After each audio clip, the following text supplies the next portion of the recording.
Et du coup, on va passer à notre partie suivante. Voilà. Est-ce qu'on lance un petit jingle? Vous avez des papiers? Oui. Puisqu'on va faire une revue de presse dans certains pays de la Circo. Allez, Très jingle. heureux élus.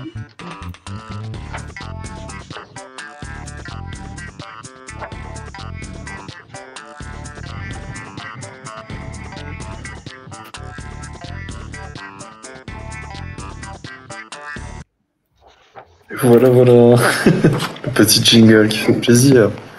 Oui, Voilà. se détendre après un thème quand même difficile. Alors bon, comment nous est venue l'idée de faire, d'improviser un petit peu cette revue de presse? Eh bien, on s'est rendu compte que après des années d'adulation de Macron, à peu près dans les journaux de nos pays, il commençait à y avoir quand même des fractures et une prise de conscience. Donc il y a une certaine évolution. Il y avait eu des signes avant-coureurs, son intervention au Liban, le traitement de la crise ukrainienne avait été aussi assez. Vous vous rappelez peut-être de ce verbe macroner qui, qui en était ressorti. Macroner, c'est-à-dire faire des grands discours, promettre des choses et ne rien faire. Bon, mais là, en fait, ce qui a vraiment déclenché les choses, c'est la visite en Chine avec ses impairs et bien sûr la situation en France, l'annulation de la visite de Charles, je ne sais plus combien, et les poubelles partout, et les violences qui ont quand même choqué un petit peu. Donc, on a même vu, alors ça m'a fait rire, j'ai vu dans le Financial Times qu'il se demandait si la France allait vers une sixième république. Alors moi qui suis allée manifester plusieurs fois, et c'est loin quand même pour une sixième république, ça m'a quand même fait plaisir. Mais donc pour ce qui se passe dans notre circonscription, il faut reconnaître, sur les 16 pays, on arrive à en couvrir 4, et encore, c'est pas une couverture exhaustive, mais j'espère que ça va donner quand même une petite idée de ce qui peut être dit sur nous, et comment la situation peut être perçue depuis l'étranger. C'est toujours très instructif. Donc, oui, les plus petits pays, pays de notre circonscription, dans un site comme Courrier International, par exemple, je ne trouve pas d'article de ces pays sur la France qui soit traduit. Est-ce que ça veut dire qu'il n'y a aucun article d'écrit, ou plutôt que l'opinion de ces pays sur la France n'intéresse pas trop Courrier International? J'en sais rien, mais le fait est. Et donc, on se limite à ces 4 pays qu'on a montrés dans le jingle. Je vais donc parler un petit peu de l'Autriche, Com va parler de la Tchéquie, et puis Mathias va parler de la Pologne, et je vais finir en revenant à l'Allemagne. On ne peut pas se passer de l'Allemagne. Donc en Autriche, je me suis intéressée au Standard, apparemment une sorte d'équivalent du Monde, un journal pas trop, pas trop à gauche, mais pas trop à droite non plus. Alors, le 11 avril, ce journal a publié un article très critique et même, je dirais, virulent. Et j'ai lu dans les commentaires, certains commentateurs disaient: «Oui, mais le correspondant, l'envoyé spécial à Paris, le correspondant, il déteste Macron», ce qui n'est pas complètement impossible. Donc, je vous lis quelques extraits. Le titre, c'est Macron, de l'adulation aux huées. Et en 2017, Emmanuel Macron était encore un jeune homme rayonnant qui a conquis ses compatriotes en leur promettant une révolution, titre de son livre. Avec un discours européen flamboyant, il a même ensorcelé à l'université de la Sorbonne la chancelière Angela Merkel, à qui d'habitude on ne fait pas prendre si facilement des vessies pour des lanternes. 6 ans et un mandat plus tard, le touche-à-tout de l'Élysée s'est mis à dos la quasi-totalité du pays avec sa réforme centrale des retraites qui a tout éclipsé. Le fier à bras d'antan est plus impopulaire que jamais et se trouve face à un désastre programmatique. Certes, la position du chef de l'État est quasiment inattaquable en France, mais le macronisme, cette ambitieuse voie de réforme du centre radical, s'est transformé en un concept exsangue qui n'a pas d'avenir. Il est significatif qu'Emmanuel Macron ne semble même pas s'en rendre compte. La semaine dernière à Pékin, il s'est lancé dans une longue tirade dans le décor grandiose du Parti communiste jusqu'à ce que le chef de l'État chinois montre de sérieux signes d'ennui, voire d'agacement. Vous voyez donc, c'est vraiment virulent. Ça continue avec des apparitions ratées et la question, il se pose, est-ce encore de l'amour-propre ou déjà de l'autisme politique? Et dans la conclusion, on retrouve les préoccupations principales de l'Autriche. Donc la base de Macron est encore plus mince, son avenir à l'Élysée est sombre, mais peut-être que la Cour constitutionnelle trouvera une issue élégante et intelligente. Évidemment, cet article date d'avant la décision. Ce ne serait pas seulement souhaitable pour la France. En ces temps de guerre et de crise, l'Europe entière a besoin de tout sauf d'une crise politique dans un pays central de l'Union européenne. Voilà, donc ça, c'est vraiment un article particulièrement rentre-dedans. Il y en a qui sont moins virulents, mais on y trouve donc ces derniers temps essentiellement donc la critique de son passage en Chine. Et pour ce qui concerne la réforme après la décision du Conseil constitutionnel, Macron miserait sur la fatigue et la résignation de la population. Et la crainte générale reste celle de la montée du Rassemblement national. Donc je vous cite, « Il ne faut pas s'attendre à ce que Macron convoque de nouvelles élections. Son parti ne pourrait actuellement que perdre, alors que la populiste de droite Marine Le Pen progresse constamment selon les sondages. » La nouvelle responsable du syndicat CGT, Sophie Binet, a reproché ce week-end à Macron d'ouvrir la porte à Le Pen en s'obstinant. Et en effet, c'est les deux craintes qu'on retrouve dans ce journal, c'est l'Europe, comment l'Europe va faire face à ces crises si la France s'enfonce dans sa propre crise en plus, et l'arrivée au pouvoir de Marine Le Pen, alors même qu'elle ne se bat pas contre la réforme et qu'elle ne fait rien. Voilà donc un tour très rapide de ce que j'ai pu voir dans ce journal autrichien. Et je crois qu'on va donc passer à Côme qui va nous parler de la Tchéquie. Tout à fait, oui. Merci Christine. Donc on part un petit peu plus vers le nord et on passe du monde germanique au monde slave. Et donc voilà, je suis allé voir un peu ce qui se disait dans la presse tchèque. Alors, je parle pas vraiment le tchèque, mais j'ai pu quand même trouver des informations intéressantes. Notamment, j'ai trouvé 3 articles qui étaient, en règle générale, qui parlaient de la situation au niveau de la réforme de la retraite, mais aussi, très souvent, ça parlait de la perception d'Emmanuel Macron en Tchéquie ou même plus vastement en Europe centrale. Donc, le premier article que je voulais vous partager, c'est les Français n'ont pas renoncé à leur opposition à la réforme. Donc ça, c'est un article du Bravo. Donc c'est un journal de gauche, plutôt centre-gauche. Donc c'est plutôt, on va dire, Libé que Lumar, par chez nous. Mais c'était un article que je trouvais intéressant parce qu'il était assez exhaustif. Et pourtant, malgré le fait que ce soit un journal plutôt de gauche, il restait relativement neutre sur la réponse à la réforme des retraites. Donc, je vais essayer de vous expliquer ça un peu. Donc, pour résumer très rapidement, il mentionne le passage de la réforme sans vote à l'Assemblée nationale. Il rappelle tous les blocages par les routiers, par les blocages des trains, des raffineries, des éboueurs. Il rappelle également l'ampleur des manifestations, mais aussi celle du dispositif policier contre les manifestants.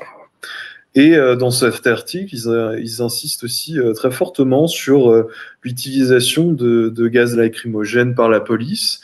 Mais par contre, ils ne franchissent jamais la ligne d'appeler ça des violences policières et ils disent toujours ça comme étant une réaction à la violence de certains manifestants.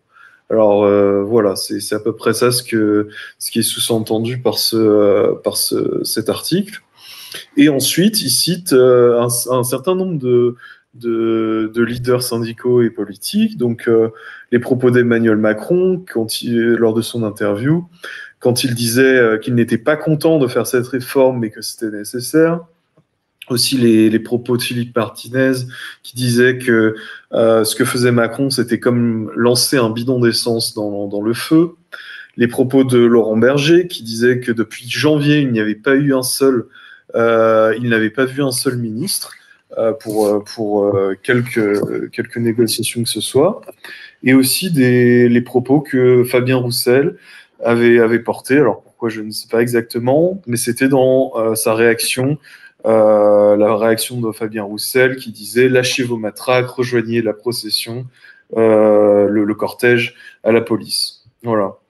Donc j'avais choisi cet article-là qui est très exhaustif, très descriptif, mais qui sait pas vraiment très bien se placer. Et c'est intéressant parce qu'en fait, c'est quand même un journal de gauche tchèque. Mais le problème de cette gauche tchèque, c'est que effectivement, elle a les années communistes qui lui plombent toujours l'aile, qui lui empêche un peu une certaine forme de radicalité, qui a peur en fait de casser avec le front libéral de la grande majeure partie de la population et qui est dominant depuis l'effondrement du bloc soviétique. Donc ça, c'est assez intéressant pour nous Français. Et pour vraiment vous replacer dans le contexte, le mot gauche fait toujours peur en République tchèque. Donc voilà, ça c'est un des articles que j'avais choisi, qui m'intéressait pour vous parler un peu du contexte aussi, la vision en Tchéquie. Le deuxième, c'était Macron sur la corde raide, controverse après la visite en Chine et sur la réforme des retraites, d'Anna Urbanova. Donc c'est une journaliste de la radio publique tchèque, mais qui a publié ça sur leur site internet. Et donc en fait, là, c'est un portrait plutôt à charge sur la perception qu'a Emmanuel Macron en République tchèque, et notamment un certain nombre de critiques du point de vue assez tchèque, ou en tout cas très Europe centrale, de sa politique. Notamment au niveau de son voyage en Chine, il y a une certaine incompréhension au niveau de la notion d'autonomie stratégique qu'il a mentionné en Chine. Donc en fait, pour beaucoup d'Européens d'Europe centrale, en fait, ne pas soutenir les États-Unis, c'est soit très naïf, soit soutenir indirectement la Chine et la Russie d'une certaine manière. Parce qu'en fait, il y a vraiment cette très grande polarisation. Et aux portes de la Russie, la plupart des pays slaves ont vraiment un besoin de soutien, ou en tout cas ont ce sentiment de besoin d'être soutenus par les USA pour pouvoir avoir une existence propre. Ça, c'est quand même assez intéressant de nos points de vue. Même si, évidemment, à la NUP, on n'est pas vraiment d'accord avec ça du tout, je pense. Pareil, ensuite, Christine rementionnait le fameux verbe de macroner.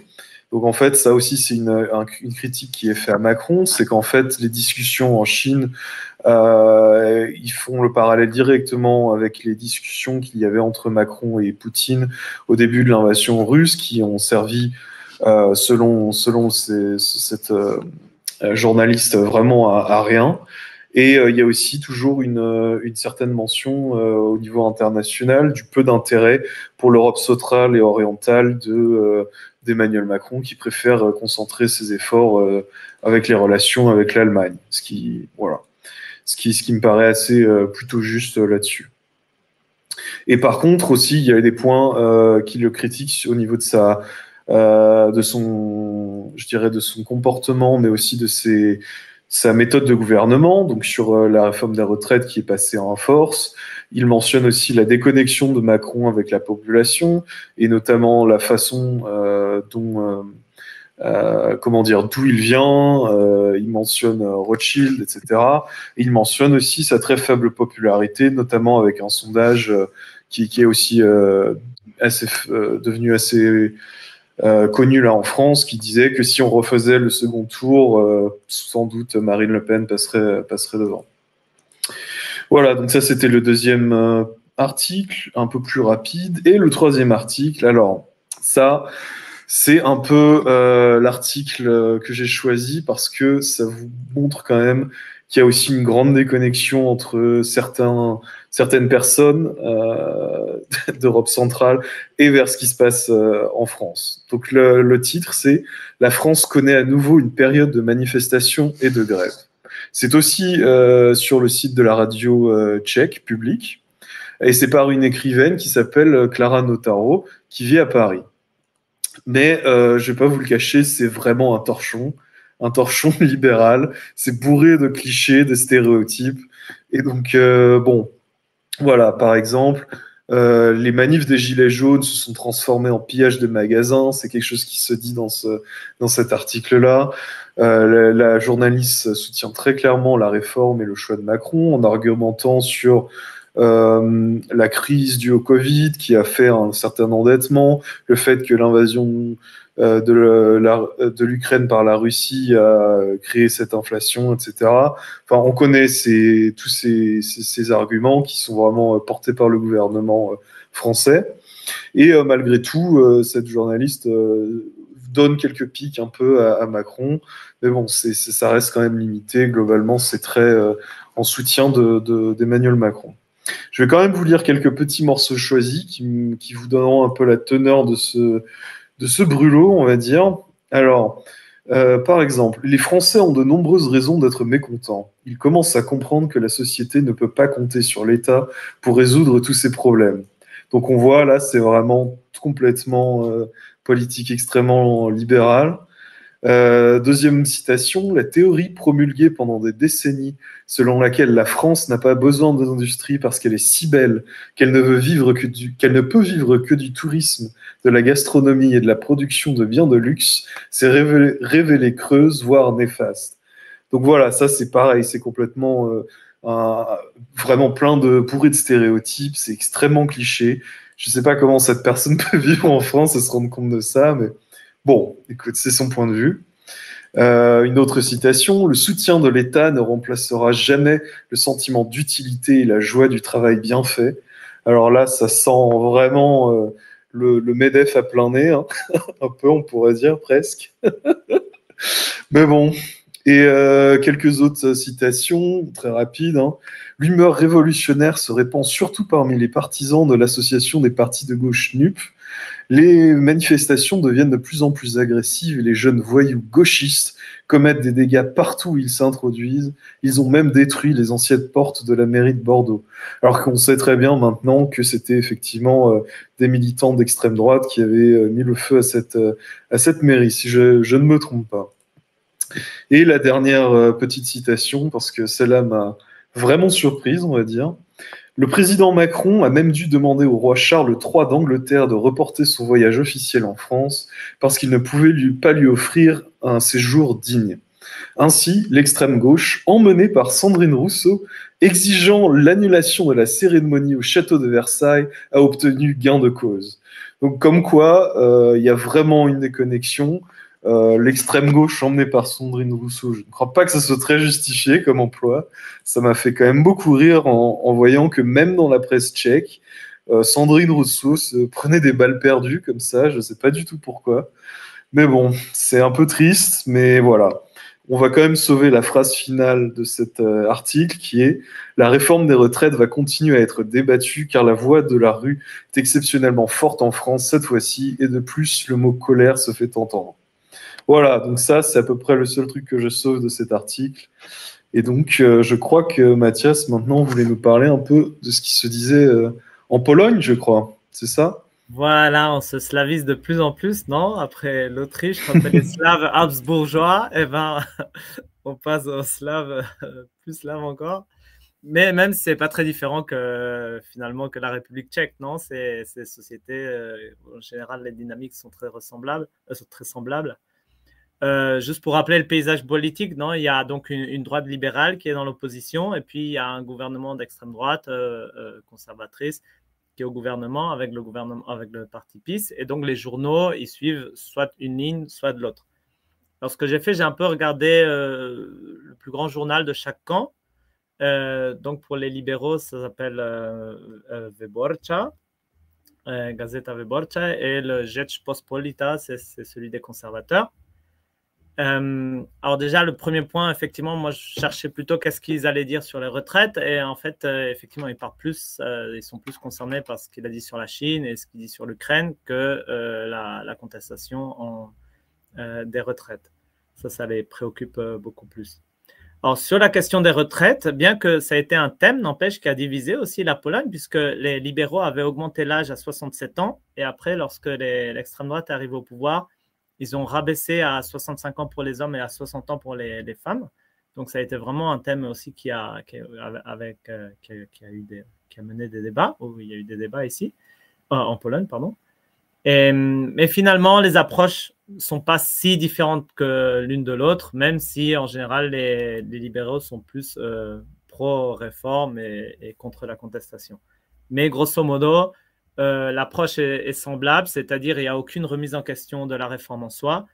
Ce qui est remis en question, c'est la méthode et Macron comme personne qui n'est plus vraiment la bonne personne pour mettre ces réformes en place. Mais pour eux, c'est des réformes nécessaires. Non?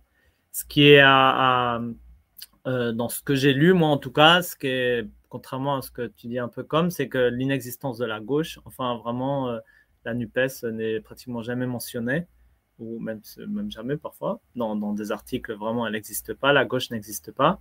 Et c'est que Le Pen qui existe. La semaine dernière, il y a eu 2 articles, 2 interviews de Le Pen dans les 2 journaux, le même jour d'ailleurs. Une, ils ont repris une interview de Die Welt qu'ils ont reprise, en fait, ça c'est le Rzeczpospolita, et les autres ont interviewé directement Marine Le Pen. Donc c'est vraiment cette opposition que tant les macronistes que le Front National essayent de mettre en scène, c'est cette opposition, soit les libéraux, soit l'extrême droite, et la gauche, pour eux, ne joue aucun rôle. Et voilà. Et donc, je peux quand même vous lire aussi, comme tu as fait, comme quelques pépites, hein. D'abord chez donc, les libéraux qui sont les plus offensifs contre donc, la réforme. Alors, dans une interview, ils ont interviewé donc un Français, Bruno Jambert, directeur général adjoint de Opinion Way. Et déjà, donc, dans les simples questions du journaliste, donc 2 fois, on voit donc son parti pris. Dans une, il dit Emmanuel Macron ne commet-il pas une erreur en décidant d'imposer par la force une réforme par ailleurs nécessaire? Et l'autre question, seulement, même si la réforme des retraites est dans l'intérêt de la France, le mécontentement social, les frustrations et les violences qu'elle provoque coïncident-ils avec cet intérêt? Donc vraiment, c'est une évidence, enfin ça ne se discute pas, la retraite, il n'y a aucune discussion sur est-ce que peut-être la réforme, elle est mauvaise ou pas, ça c'est une évidence et on passe, la question c'est seulement comment on la met en pratique et qui la met en pratique. Dans un autre article, on peut voir aussi un peu un certain mépris, non, pour les revendications, la contestation, avec la phrase la disparité entre l'ampleur et l'objet des manifestations et la portée relativement modeste des changements apportés au système de retraite français est stupéfiante. Donc pour eux, 2 ans de plus, vraiment, qu'est-ce que c'est? Et puis j'ai encore vu un autre article, toujours dans le Wyborcza, qui reprenait en fait un article du New York Times, et avec le titre, où était mentionnée la phrase, le combat pour l'âge de la retraite est un combat pour l'identité. Donc on passe carrément, ils vont passer à l'immigration, presque, on dirait. Et puis on voyait une photo de retraités sur les terrasses en train de se la couler douce, où ils disent franchement, ces retraités, ils ont tellement la vie belle, de quoi ils se plaignent. En plus, au passage, c'est pas les retraités qui se plaignent, c'est les autres, justement. De l'autre côté, Rzeczpospolita est un tout petit peu plus factuel, je dois avouer, mais j'ai trouvé un article en particulier extrêmement virulent également, avec des phrases du style aujourd'hui, les Français s'efforcent à nouveau de ne pas accepter l'inévitable. Et pourquoi un changement aussi minime fait-il descendre des millions de manifestants dans la rue? Ou encore, c'est triste, mais le combat entre les rêves et la dure réalité doit tôt ou tard se terminer par la victoire de cette dernière. Et il compare les syndicats et les protestants au général Cambronne, qui était ce général napoléonien qui, à Waterloo, a sorti la phrase « La garde meurt mais ne se rend pas ». Donc voilà, c'est la référence historique.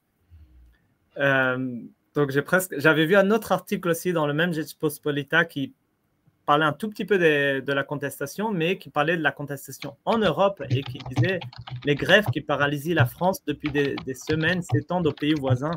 Donc finalement, c'est peut-être ça la grande peur. Et si on compare, on fait une comparaison historique, j'irai un tout petit peu plus loin, plutôt à la Révolution française, à toute proportion gardée, où finalement, on voit, c'est les dominants des autres pays qui ont peur justement de la contagion de cette contestation qui, quand on le voit ici dans les manifs ou dans les syndicats, au contraire, elle génère plutôt l'admiration. Voilà, donc c'est un petit tour de deux grands journaux polonais sur la France.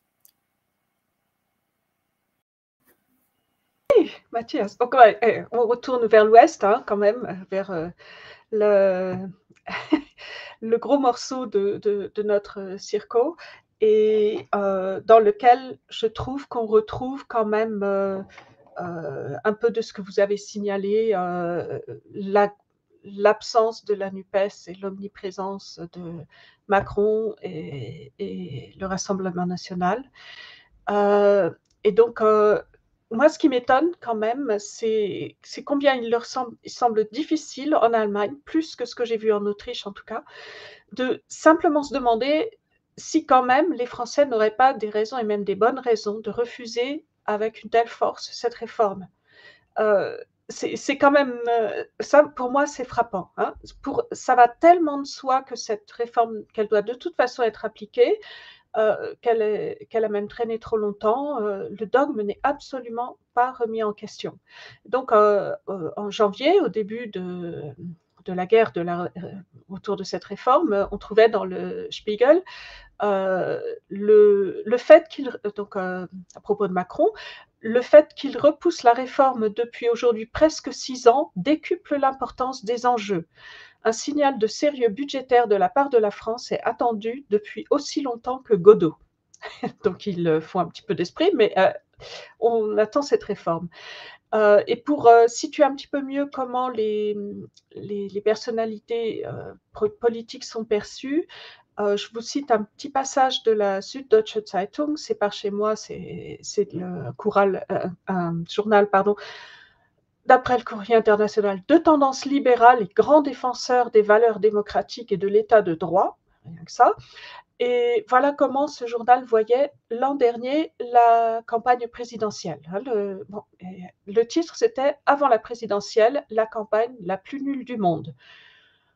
Je ne leur donnerai pas complètement tort, mais voilà comment ils présentaient les choses. 12 personnes se présentent aux élections et toutes, comme le prévoit la loi, doivent s'exprimer dans les médias. Cette douzaine de candidats bigarrés n'est pas sans rappeler la clique de médecins d'Astérix chez les Helvètes, au chevet du castor romain empoisonné. Tous parlent en même temps et proposent des remèdes qui, seuls ou combinés, signifieraient la mort certaine du patient. Parmi les propositions, sortie de l'OTAN, réforme immédiate de tout et de tous, redistribution générale des richesses, gratuité de la cantine et avant tout, les étrangers dehors. Donc bien sûr, on se rappelle de Zemmour, hein, les étrangers dehors, mais quand même, les propositions qui, seules ou combinées, signifieraient la mort certaine du patient. On trouve la gratuité de la cantine, la redistribution des richesses et la sortie de l'OTAN aussi. Dans cet article aussi, je cite Nathalie Arthaud, comme ça, comme candidate d'extrême gauche, mais Roussel et Mélenchon ont droit aussi aux mêmes qualificatifs, sont aussi des candidats d'extrême gauche. Alors, pour revenir à la période actuelle, d'après le Frankfurter Rundschau, ce qui manque à Macron, donc ça c'est un quotidien plutôt de gauche, ce qui manque à Macron, c'est de donner l'impression de prendre en compte les suggestions et les critiques et d'éviter l'image d'arrogance qui lui colle depuis longtemps, qui lui colle à lui et à ses ministres. Il ne suffit pas d'avoir raison, là je cite, il ne suffit pas d'avoir raison, cette constatation doit être particulièrement difficile à avaler pour un personnage aussi autosatisfait qu'Emmanuel Macron. Donc, Macron a raison. c'est ce que ce qui me frappe, c'est oui, c'est difficile, mais il a raison. Hein. Il continue en disant les Françaises et les Français voient dans cette affaire l'obstination d'un chef de l'État qui ne songe qu'à sa réussite personnelle et n'écoute pas les 68% des citoyennes et citoyens qui sont contre la réforme. Au lieu d'expliquer de façon convaincante que le financement de leur retraite est menacé, ils proclament que les citoyennes et citoyens doivent travailler plus. Même si cela revient à la même chose, ça tombe mal en ce moment où l'inflation fait baisser les salaires. Donc, à nouveau, il faudrait expliquer de façon convaincante que le financement de la retraite est menacé, mais c'est un fait que le financement est menacé. J'ai trouvé quand même un article plus critique sur la réforme, daté du 6 avril dans le Tageszeitung, je crois que c'est un journal de Berlin. Le titre, c'est « L'incompréhensible entêtement d'Emmanuel Macron sur les retraites ». Alors, il nous explique, donc depuis le début de l'année, Macron et son gouvernement n'ont pas une seule fois réussi à expliquer de façon crédible en quoi cette réforme était vraiment indispensable sous sa forme actuelle. Les arguments officiels qui prétendent qu'elle est urgente d'un point de vue financier si l'on veut préserver le système à moyen terme ont été abondamment réfutés. Les promesses d'alléger les injustices émergentes par des mesures compensatoires ont été dénoncées comme autant de mensonges. Il ne reste donc qu'une seule raison de s'accrocher à cette réforme, l'autorité de Macron en tant que chef de l'État.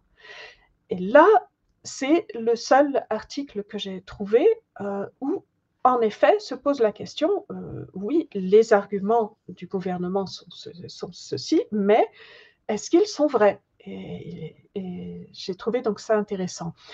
Je voudrais revenir au Spiegel parce qu'un article récent, donc du 15 avril, a fait le buzz un peu partout, parce qu'il était vraiment très critique de la façon antidémocratique de Macron de faire passer sa réforme en force. Le titre, c'est « La France comparée à la Hongrie et à la Pologne ». L'Europe applique 2 poids 2 mesures en matière d'état de droit. Alors, l'article rapporte la décision du Conseil constitutionnel. Par sa décision, le Conseil constitutionnel a emprunté une voie très française pour vaincre progressivement la résistance de la base. Les 6 hommes et 3 femmes, issus de la même classe supérieure étatiste qu'Emmanuel Macron, ont approuvé l'essentiel de la loi qui relève progressivement l'âge de la retraite, etc. Mais ils en ont renversé certains aspects. Par exemple, l'indice des seniors. Cela ressemble à un jugement de Salomon. Le projet prestigieux que le président de la République avait imposé de manière antidémocratique selon les critères allemands, sans vote au Parlement, perd des plumes, mais il n'est pas enterré.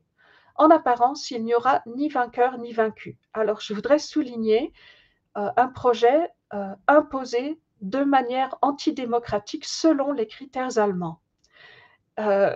Et là, on voit, moi j'ai l'impression que les critères de la démocratie sont un petit peu aussi à géométrie variable. En Allemagne, ce ne serait pas admissible, mais bon, en France, qu'est-ce que vous voulez ?